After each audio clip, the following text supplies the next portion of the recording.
అడ్డకర్ర వేయకపోతే సిలువ యొక్క విలువ లేదు.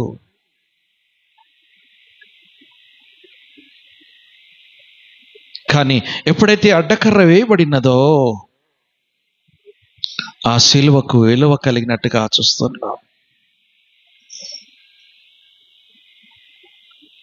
8 ఫీట్లు కలిగిన ఆ కర్ర పైన ఆయన వేలాడదీశాడే,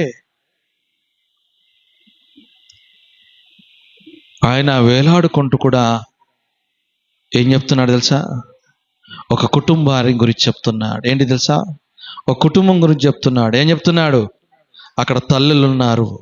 యేసుప్రభు సిలువలో వేలాడి ఉన్నాడు. అక్కడ తల్లి ఉన్నది, మరొక మరి ఉన్నది, సుసన్న ఉన్నది, యోహాను ఉన్నాడు, సైనికులు ఉన్నారు.